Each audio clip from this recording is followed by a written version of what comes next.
Thanks for stopping by this morning. You're welcome. The school committee, always a little bit tougher to get the word out, it seems, than city council. It just seems that for whatever reason, the paper and media wants to cover that city council race, that mayor's race, not as much the school committee. How are you finding it as you're going out and campaigning? Tough to get the word out? You have to certainly go more for non-traditional media. Counting on the Telegram and Gazette or those sorts of things to cover you is not going to be your best bet. So we started campaigning back in April, doing standouts, getting signs out. I've had coffees, going to PTO meetings, those sorts of things. So it's the real grassroots is what you have to do to be able to get folks. Why did you decide to run for school committee? I'm a former teacher and I'm a parent, and I think that both of those voices are underrepresented on school committee right now. We don't have anyone who has elementary school age children, which I do. I have a 3rd grader and a 1st grader right now, and I have a 3-year-old. And also I'm a former teacher, and I think we have a good representation for administration right now, but I don't think we have a great representation in terms of people who were in the classroom and then didn't Look at someone who is in the trenches, either in your role as a teacher or simply seeing what your 3rd grader brings home every day. What can you add to the school committee, you think? Well, in terms of, it's very easy to talk in terms of abstractions. When we talk about school committee, we're talking about $300 million, 3/5 of the city budget. We talk about NCLB and MCAS and all kinds of other abbreviations. But in terms of what actually is happening in your kid's classroom when the rubber meets the road and you've got a kid and a teacher, what does it mean if we cut supplies? What does it mean if we cut teachers? What does it mean really just on the ground? Well, I got to tell you, Tracy, it seems as if fiscal year 2011 you're going to be dealing with exactly that. Yes. It seems as if there would be a miracle for us not to have to cut teachers in the Worcester School Department. I mean, they are looking at a budget deficit of millions of dollars they're talking about right now. This year, the word is that they were spared because there was federal stimulus money. So the school department didn't get hit the way that the city side did, and we saw some tremendous cuts to city services. What are you going to do in 2011 if the rubber meets the road, as you said a moment ago, and we do start to see where we're going to have to either close a school or lose teachers? Yeah, that's exactly right. I mean, the last number I heard was $26 million that we're looking at for being under budget for fiscal year 11. I think that the first thing that we need to do is something that I had hoped that we would do this past year when we did have the federal stimulus money in our favor, which was to go through the budget and see what extras we're paying for. Because at this point, we just can't pay for anything that is outside of a classroom and a teacher and what they actually need to get their job done. Did you, as a teacher, see places where cuts could be made to the budget?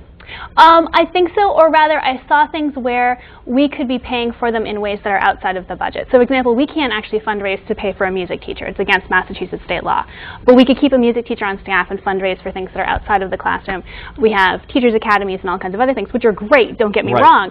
But if we're actually going to be faced with a choice of laying off 400 teachers or maybe being able to save some of those jobs through some of these other things being cut, then that's an easy choice for me. Yeah, I don't see how it continues to function and gives the kids the education that they need if you were to lay off 400 teachers. My goodness, I mean, what an incredible number. Go into a little bit more depth, though, for that. Now that's interesting. So you don't fundraise to save the teacher's job, per se, but the fundraising has that net effect of keeping that teacher's job. Because how is it again? Because we're keeping other programs? Well, I think that if the school committee went through and said our first priority is to keep teachers in the classroom, we're going to look at everything that's outside of that perspective and say to the community, it's not that we don't think that these are good things, because really there's a lot of projects that the school committee has encouraged over the last bunch of years that involve training new teachers or encouraging kids who are in Worcester schools to become teachers and those sorts of things. I'm not saying it's millions of dollars, but it's certainly thousands of dollars. And every time you save $50,000, you save a teacher. And we could do that instead and then say to the community, look, we think these are good programs. We really would like to continue to support them. If you agree with us, let's have some people actually supporting that. So that's one way to do it. And as you're saying, it may not be $26 million, but it's a start, and it's certainly symbolic to the community to show that you're trying to make all the savings that you possibly can.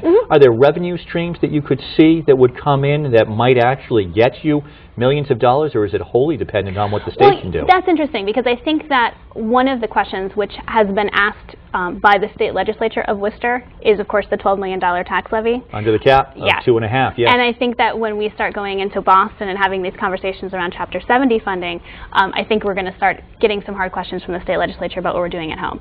And just to go back for a moment, inside of 495, as many of our viewers know, those communities are all tapped out. We hear about those 2.5 overrides. The city council right now could tax us up to $12 million more in the city. Is that correct? They could tap into that because we are not at the 2.5 override point. And as you were pointing out, there are many legislators who represent districts inside of 495 in particular who take a look at the Worcester delegation coming in and asking for money and say, you guys come talk to us when you're at the 2.5 point. Don't come talk to us before then.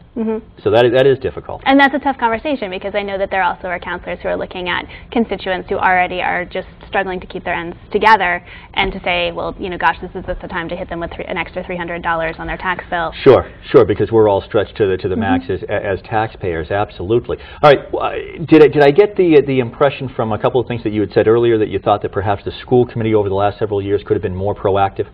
Yes, I was encouraged, not this past year, but the spring before, where we actually started having a conversation about the foundation formula, which is a great piece of gobbledygook. But basically, going back to the question of what other communities do, the state sets a minimum floor for what you can fund, what you can pay for education. Worcester is pretty much at that floor. We're just a smidge over it. We're 0.2% over it. And the school committee, the year before last, went to the city council and said, okay, we think we ought to be 2% over it, which was tiny little, even more of a smidge.